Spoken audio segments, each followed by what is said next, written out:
citoyens, nous sommes les siens, garde-nous, il y a toujours par une chaîne d'amour. Nous sommes unis dans la famille, car Dieu nous lie à toujours par une chaîne d'amour. Mon citoyen, nous sommes les siens, car Dieu nous lie à toujours par une chaîne d'amour. Et chacun des maillons dans l'épreuve tiendra bon, lié à toujours par une chaîne d'amour. Oui, chacun des maillons dans l'épreuve tiendra bon, lié à toujours par une chaîne d'amour. Nous sommes unis dans la famille, car Dieu nous lie à toujours par une chaîne d'amour. Concitoyens, nous sommes les siens, car Dieu nous lie à toujours par une chaîne d'amour. Et chacun des maillons dans l'épreuve tiendra bon, lié à toujours par une chaîne d'amour. Oui, chacun des maillons dans l'épreuve tiendra bon, lié à toujours par une chaîne d'amour.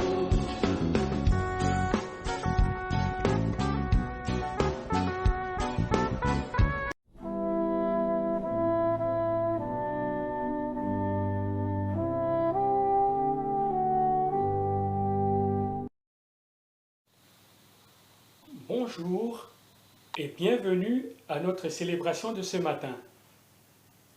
Dans l'évangile de Matthieu, au chapitre 18, le verset 20, Jésus dit : Là où 2 ou 3 sont rassemblés en mon nom, je suis au milieu d'eux. Le Christ ne dit pas que lorsque nous sommes plus de 2 ou 3, il n'est plus là, car il a peur de la foule.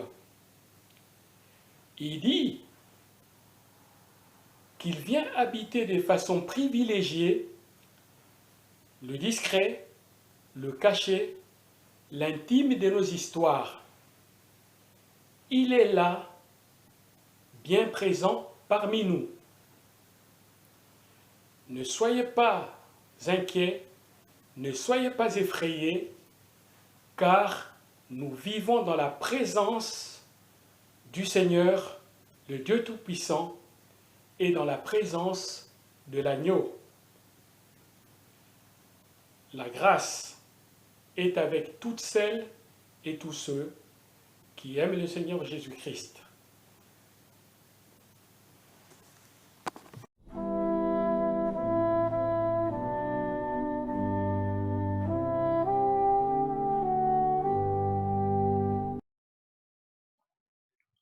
Prière à l'approche de la Pentecôte.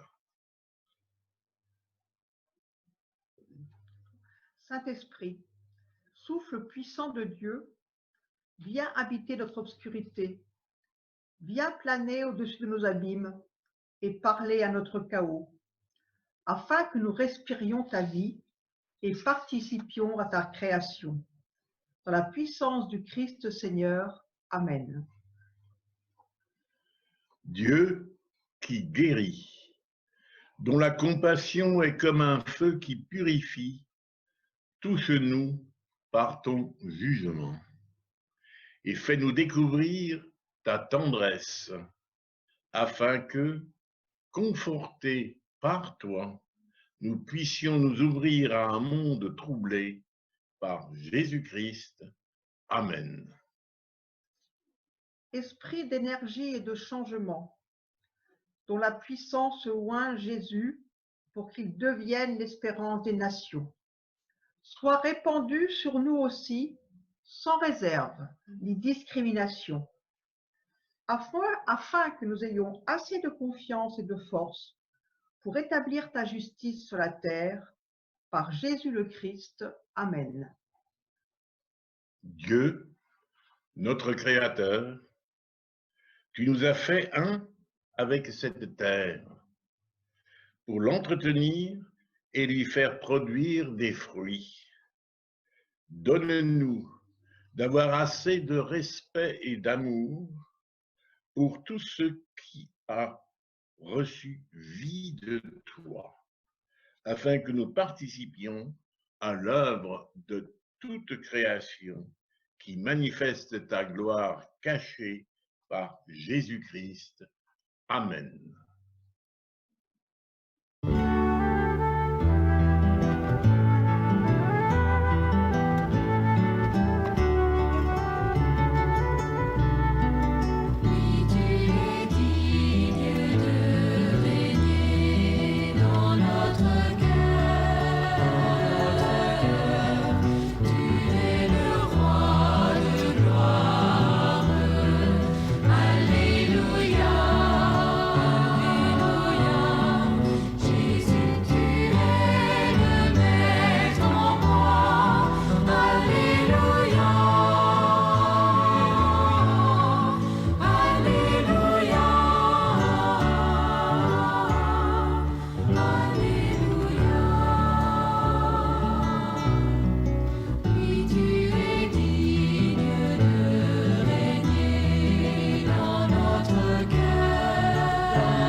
Louons Dieu.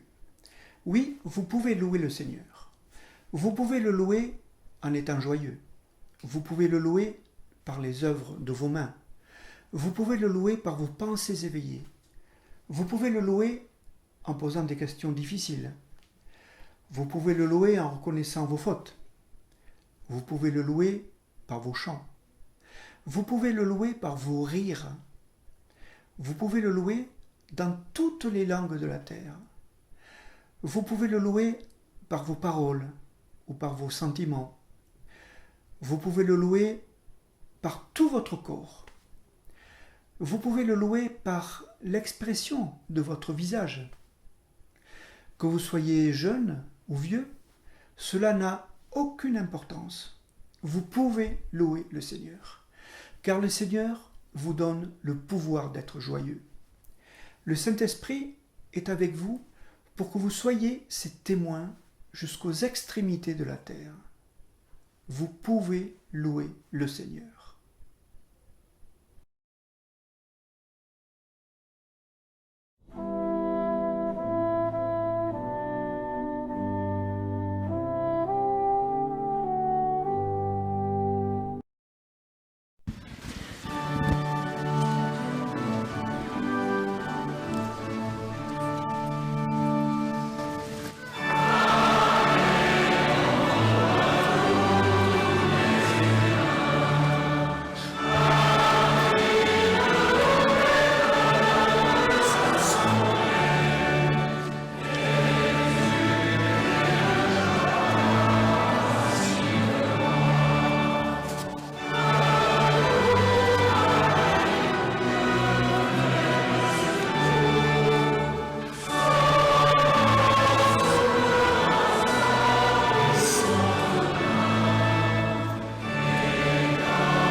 Parole de l'Éternel. Le Dieu d'Abraham, le Dieu de Jésus-Christ, dit à chacun de nous: pour toi, j'ai été un sauveur. Pour toi, j'ai sacrifié mon fils. Pour toi, j'ai été patience et amour. C'est vrai qu'il est difficile d'être mon témoin et mon enfant. C'est vrai que ma patience t'étonne et te demande beaucoup de patience, et que mon amour est bien secret. Mais au matin de Pâques, je t'ai ouvert une vie généreuse et un destin de lumière. Voici ce que j'attends de toi. Pratique la justice, aime la miséricorde, et marche avec ton Dieu dans la joyeuse humilité de l'amour. Amen.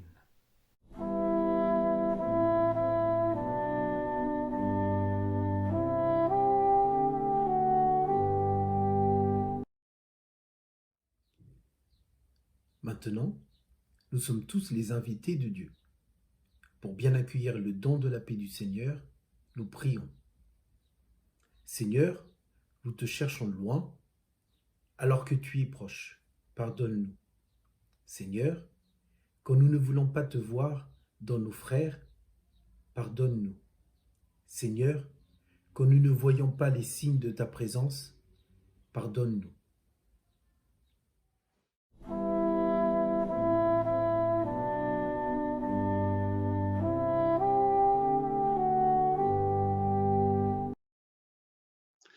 Le Seigneur nous fait miséricorde. Il nous pardonne nos péchés et nous accorde sa paix. Lorsque nous acceptons d'être réconciliés avec lui et avec les autres hommes et les autres femmes, bien sûr, il nous fait marcher vers la vie éternelle. Amen.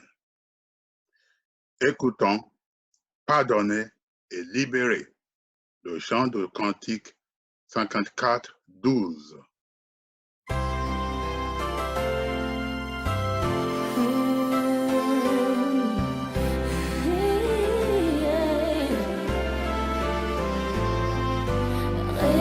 Rédempteur du monde, Jésus-Christ,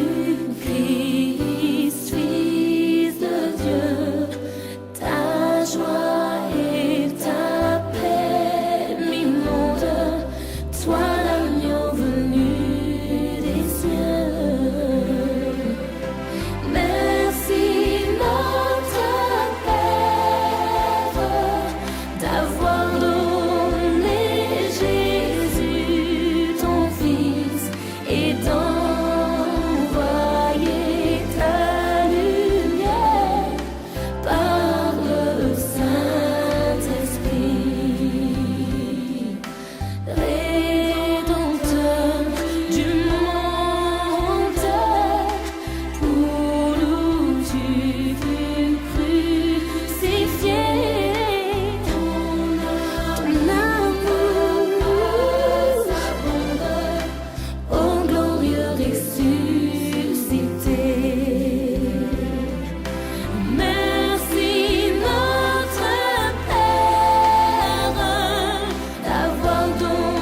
Prions avant de lire les Écritures. Père, ta parole est pour nous ferment du royaume et germe d'espérance. Que par ton esprit, nous la recevions avec simplicité et avec joie. Que cette parole nous fasse porter les fruits que tu attends. Nous te le demandons par Jésus-Christ, notre Seigneur. Amen. Et maintenant, nous lisons dans l'Évangile selon Jean, au chapitre 14, les versets 15 à 21. Si vous m'aimez, gardez mes commandements. Et moi, je prierai le Père, et il vous donnera un autre consolateur, afin qu'il demeure éternellement avec vous. L'Esprit de vérité, que le monde ne peut recevoir, parce qu'il ne le voit point et ne le connaît point. Mais vous, vous le connaissez, car il demeure avec vous, et il sera en vous. Je ne vous laisserai pas orphelins, je viendrai à vous. Encore un peu de temps, et le monde ne me verra plus. Mais vous, vous me verrez, car je vis, et vous vivrez aussi. En ce jour-là, vous connaîtrez que je suis en mon Père, et que vous êtes en moi, et que je suis en vous. Celui qui a mes commandements et qui les garde, c'est celui qui m'aime. Et celui qui m'aime sera aimé de mon Père. Je l'aimerai et je me ferai connaître à lui. Seigneur, ta parole est la vérité. Sanctifie-nous par cette vérité. Et maintenant, nous chantons le cantique Alléluia 47, 20.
Chers amis, frères et sœurs, aujourd'hui nous sommes le 6e dimanche après Pâques et le calendrier liturgique nous propose la lecture de l'évangile de Jean à après la résurrection et avant la Pentecôte.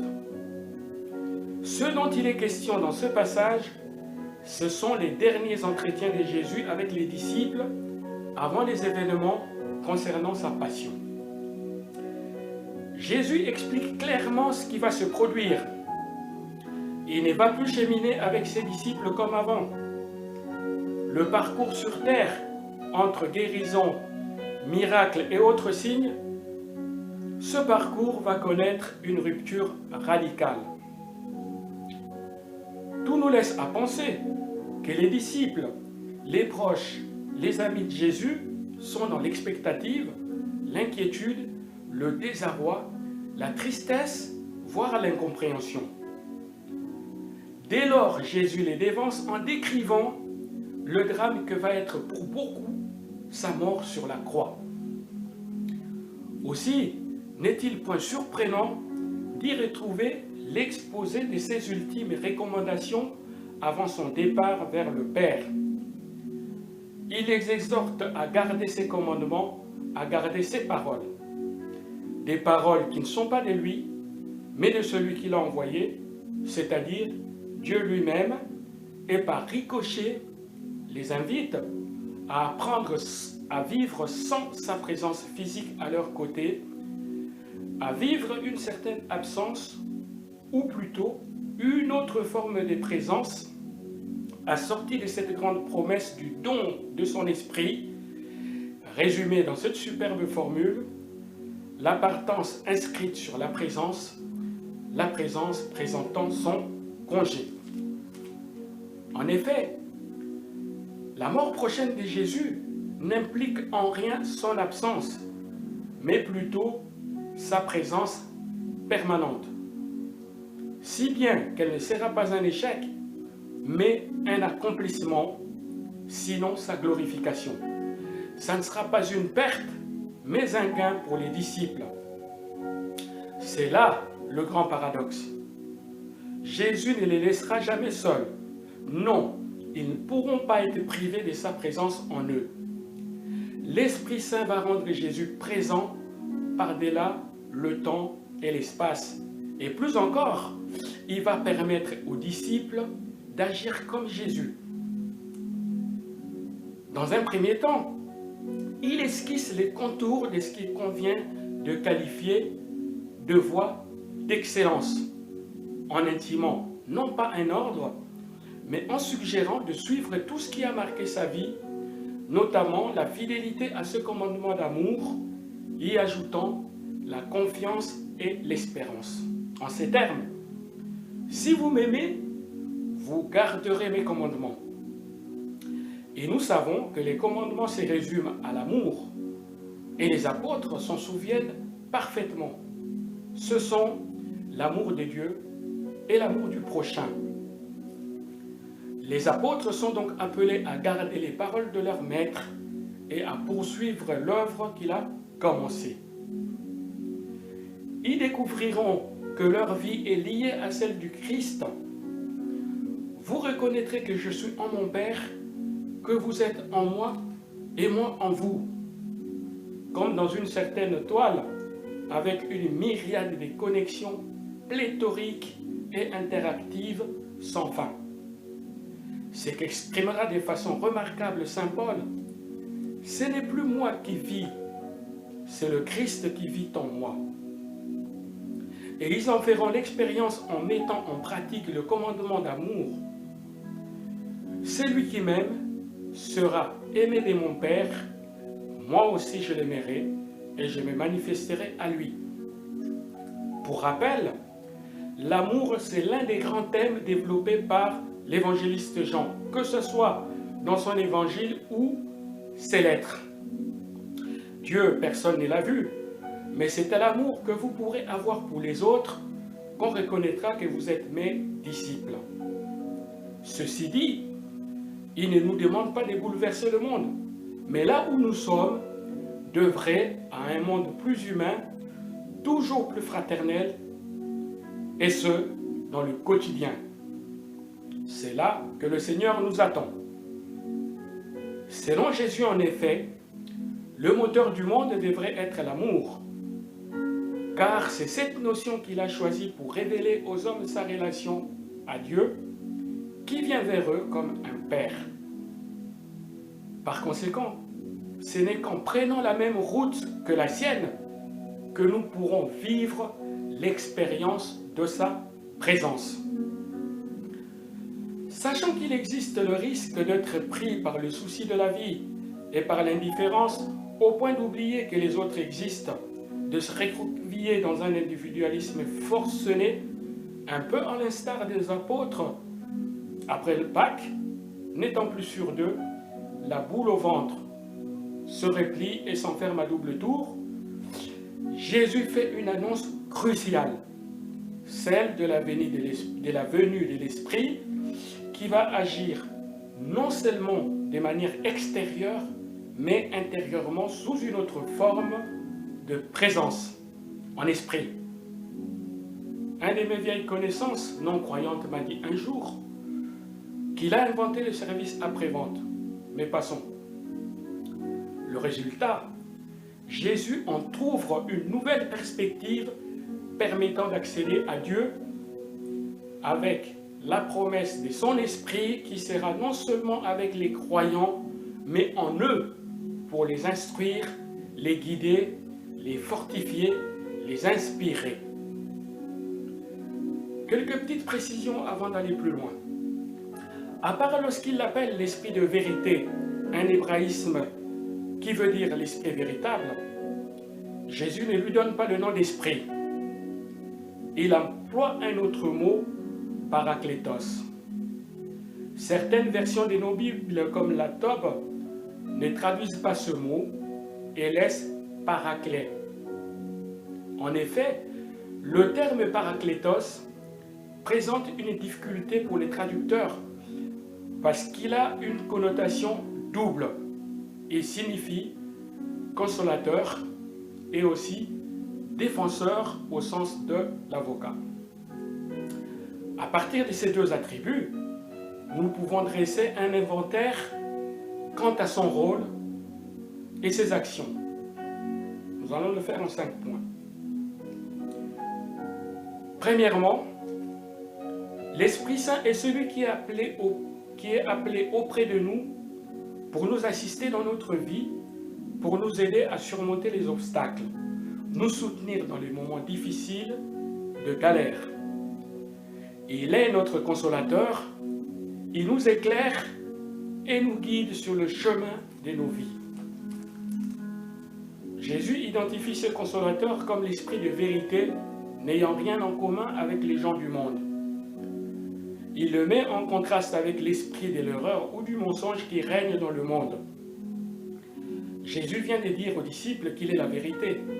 Et donc celui qu'il demande au Père est l'esprit de vérité, toujours conforme à la parole révélée de Dieu. Si le monde ne le connaît point, en revanche, le disciple, lui, le connaît, car l'Esprit Saint vit en lui. Deuxièmement, l'Esprit Saint est celui qui plaide notre cause comme un avocat en justice. Il est notre défenseur contre tous ceux qui nous accusent, nous mettent à l'épreuve, nous incitent à faire des mauvaises choses ou à nous dresser contre notre prochain. Il est notre défenseur contre tout accusateur.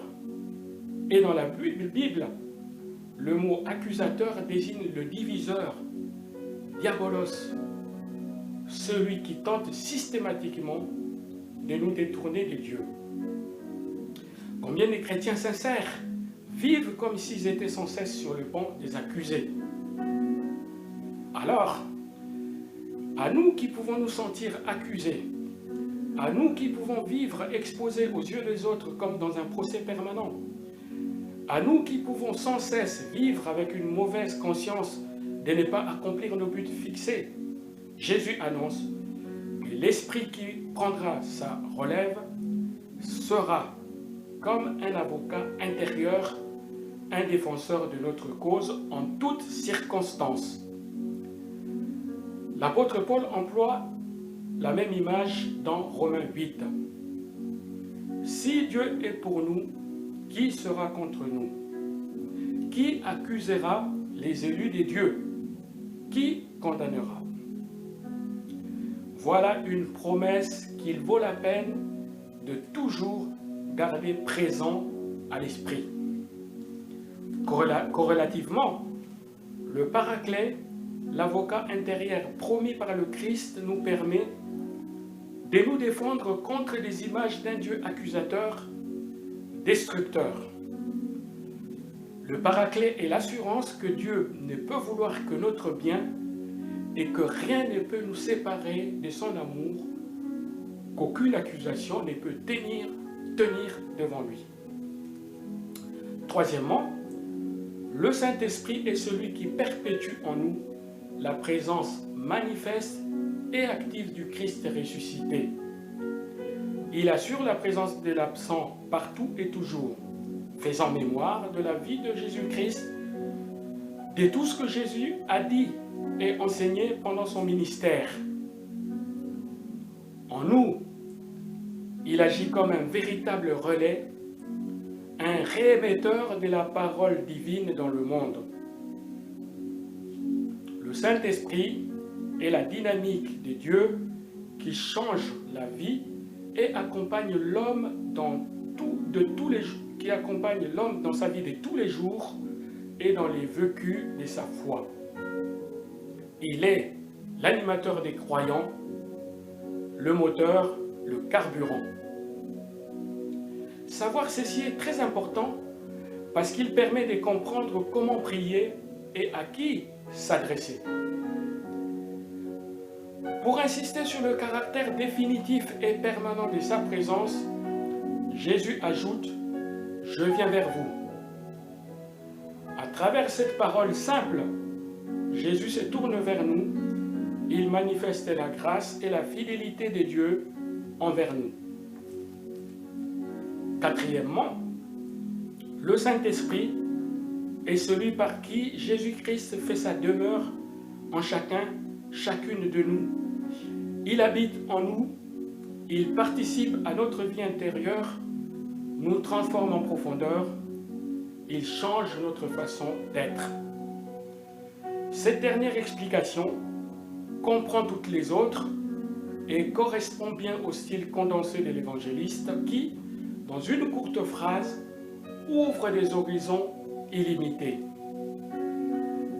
Donc, je n'ai plus besoin de me limiter à mes propres ressources. Je peux me tourner vers Dieu qui a promis de m'aider en m'accordant son Saint-Esprit. La plus grande tentation que nous puissions avoir, c'est d'imaginer que nous sommes délaissés, abandonnés par Dieu, quand surviennent des difficultés qui nous semblent insurmontables. Ne pas se laisser polluer par de telles pensées est fondamental. À propos, je vais vous raconter une petite histoire qui s'appelle la légende du chevrotin. Pourquoi se fatiguer à poursuivre Dieu comme s'il était extérieur à nous? Il est en nous.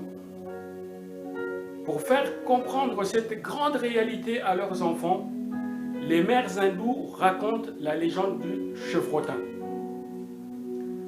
Une fois, il y a de cela bien des années, le chevrotin porte-musc des montagnes est tenté par un souffle de parfums musqués. Il se lance de jungle en jungle à la poursuite du musc. Le pauvre animal renonce à la nourriture, à la boisson, au sommeil. Il ne sait pas d'où vient l'appel du musc, mais il est contraint de le poursuivre à travers ravins, forêts et collines, jusqu'à ce qu'enfin, affamé, harassé, épuisé et marchant au hasard, il glisse de la cime de quelques roches et tombe mortellement brisé corps et âme. Son dernier acte avant de mourir est d'avoir pitié de lui-même et de se lécher la poitrine. Et voici que sa poche à musc, qui s'est déchirée en tombant sur le rocher, répand son parfum. Il halète profondément, essaie de respirer le parfum, mais il est trop tard. Ô mon fils bien-aimé, ne cherche pas au dehors le parfum de Dieu pour périr dans la jungle de la vie, mais cherche ton âme et vois, il sera là. Cinquièmement, l'Esprit Saint est celui qui accompagne nos célébrations chrétiennes. Il nous aide à y discerner la parole de Dieu et la présence du Christ ressuscité, notamment dans l'écoute et la méditation des textes bibliques, dans la préparation et l'écoute de la prédication, enfin dans la célébration de la Sainte Seine. En plus, lorsque nous ouvrons la Bible pour lire et méditer ces textes, la Bible ne devient parole de vie que par l'interprétation du Saint-Esprit, l'intervention du Saint-Esprit en nous. Par sa lumière, le Saint-Esprit nous éclaire notre lecture, il illumine nos cœurs et inspire notre méditation. Toutefois, le Saint-Esprit peut facilement perturber nos attentes, notre routine et les schémas habituels de nos vies.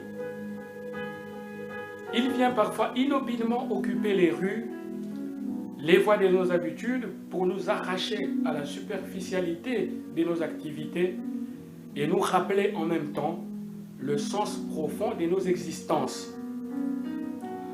Confesser que l'Esprit Saint agit en tous implique de reconnaître qu'il est présent dans chaque situation humaine et dans tous les liens sociétaux. L'Esprit Saint possède une imagination infinie qui sait dénouer les nœuds, même les plus complexes et les plus inextricables de l'histoire. En conclusion, c'est lui qui met en musique la cohérence entre l'engagement et notre foi, c'est l'Esprit. Sachant rester joyeux, confiant et rayonnant en prenant en considération toutes ces assurances faites par le Christ. Telle est la bonne nouvelle qui nous est adressée ce jour. Amen.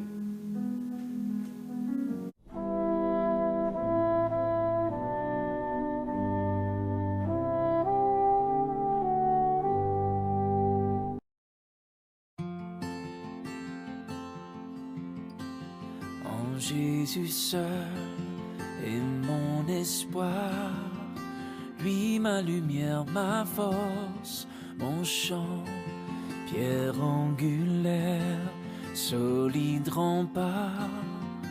Même quand l'orage devient violent, oh quel amour, oh quelle paix, les luttes cessent, la peur se tait, mon réconfort, mon plus grand bien, dans l'amour du Christ je me tiens.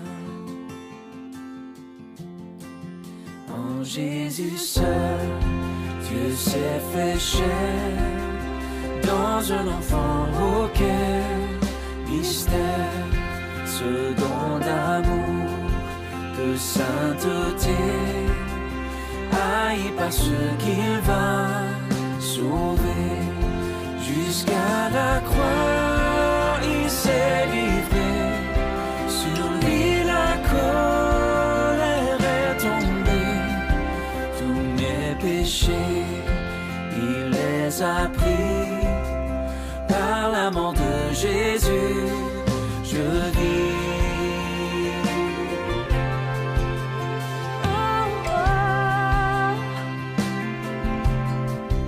Là dans la tombe, il reposait, lumière vaincue par les ténèbres.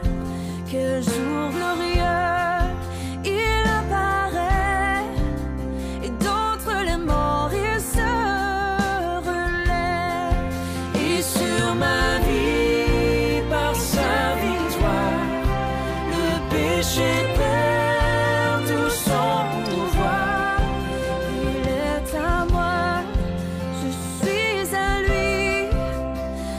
rachetés par le sang du Christ.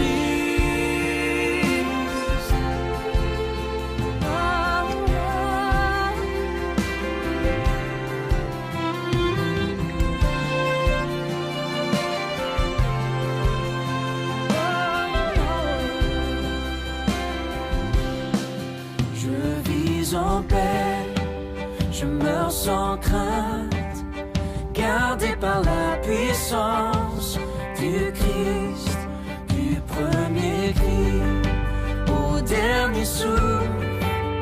Jésus le maître de ma vie, les plans des hommes ou du malade ne peuvent m'arracher de sa main, et qu'il revienne ou me rappelle, par la force du Christ je tiendrai.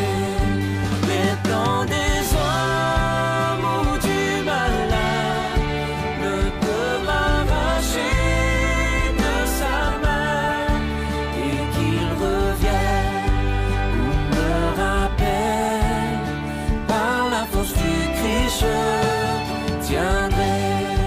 Et qu'il revienne ou me rappelle, par la force du Christ je tiendrai. Oh, je tiendrai.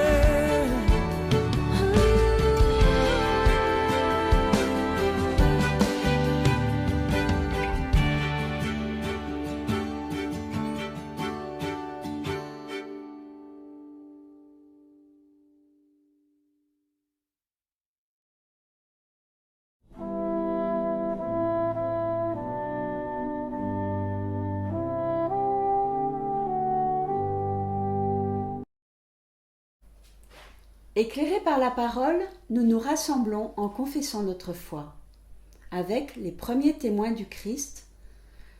Jean chapitre 1er verset 29. Une voix crie dans le désert, « Préparez les chemins du Seigneur !» Jean le Baptiste appelle les femmes et les hommes à changer de comportement. Lorsqu'il voit Jésus, il le reconnaît. « Voici l'agneau de Dieu qui enlève le péché du monde. » Dans Matthieu chapitre 16 verset 16. Jésus est avec ses disciples dans un village étranger. Il les interroge sur ce que les gens disent de lui. Les disciples lui rapportent ce qu'ils ont entendu. Jésus les interpelle personnellement. « Et vous, qui dites-vous que je suis ?» Pierre répond. « Tu es le Christ, le Fils du Dieu vivant. » Dans Marc, au chapitre 9, verset 24, un père a son enfant malade. Il a un esprit muet qui le saisit et le précipite dans le feu ou dans l'eau pour le faire mourir. Le père amène son enfant à Jésus. « Si tu peux faire quelque chose, viens à notre secours, aie pitié de nous. » Et Jésus répond, « Tout est possible à celui qui croit. » Le père de l'enfant malade finit par murmurer, « Je crois, viens au secours de mon incrédulité. » Dans Jean, au chapitre 11, verset 27, Lazare est mort. Marthe, sa sœur, est triste. Jésus va la trouver pour la consoler. Il lui parle de l'espérance. Il lui dit qu'il est la résurrection et la vie. Marthe confesse alors sa foi. « Je crois que tu es le Christ, le Fils du Dieu qui vient dans le monde. » Dans Marc encore, au chapitre 15, verset 39. Le centurion est un militaire. Ce jour-là, il est chargé de présider la crucifixion de 3 agitateurs. Sur les 3, l'un est particulièrement insulté. Tous sont contre lui, et pourtant il garde le silence. Juste quelques mots pour confier ses proches les uns aux autres, pour dire sa souffrance, accueillir la confiance. Il meurt. Le centurion est bouleversé par cette mort. Il prend alors la parole. Cet homme était véritablement fils de Dieu. Et enfin, dans Jean au chapitre 20, verset 28. Thomas est l'un des 12. Lorsque le ressuscité se montre aux disciples, il est absent. Ses amis lui racontent, mais Thomas reste incrédule. « Si je ne mets pas ma main dans la marque des clous, je ne croirai pas. » Jésus arrive et il s'approche de Thomas. « Avance ton doigt ici et regarde mes mains. Mon Seigneur et mon Dieu. » Amen.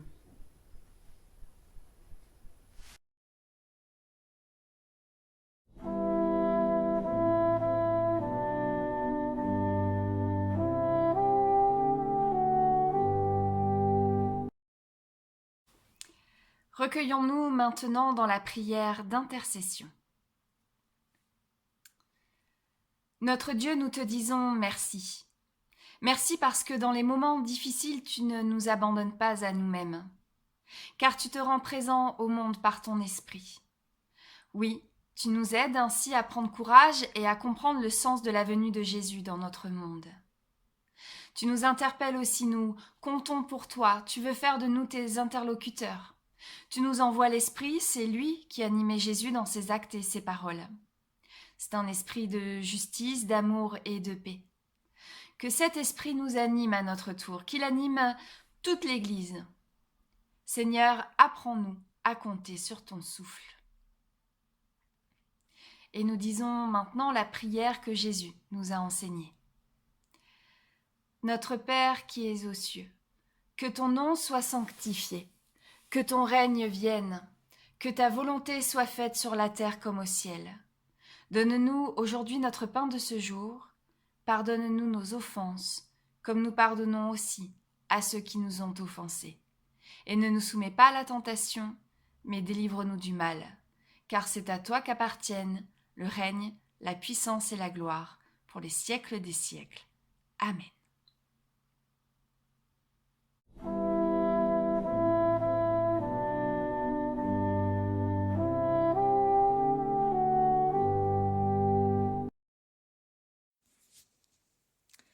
Voici le moment des annonces.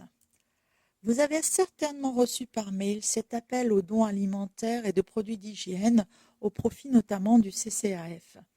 Bien que la date de la collecte soit dépassée, vous pouvez continuer à apporter vos dons à Agnès qui se chargera de les faire parvenir au CCAF.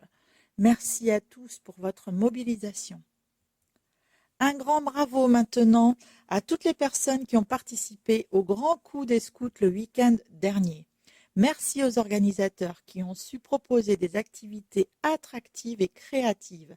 Les responsables ont concocté un programme du tonnerre avec 3 jours de compétition, des ateliers, des défis, une veillée spi et un rassemblement final le dimanche. Tout cela en visio bien sûr. Nous pouvons être fiers de notre unité locale qui est montée à la 2e place du podium sur 5 équipes participantes et qui s'est vu décerner non pas une médaille, mais un jerrycan d'argent. Bravo et merci à tous.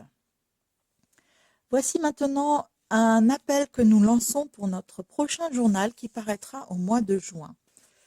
Chacun d'entre nous vit ce moment particulier de confinement à sa manière.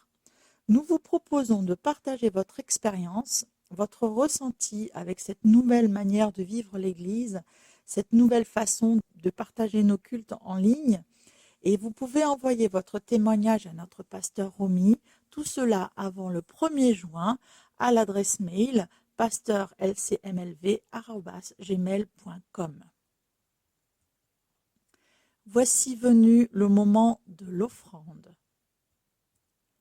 L'apôtre nous dit que celui qui offre de ses biens le fasse avec libéralité et que celui qui exerce la miséricorde le fasse avec joie. Romains chapitre 12, verset 8. Comment faire un don? Vous avez la possibilité premièrement de faire un virement sur le compte de la paroisse.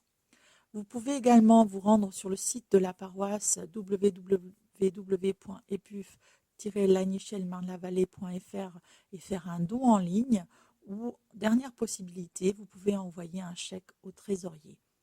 Merci à chacun d'entre nous.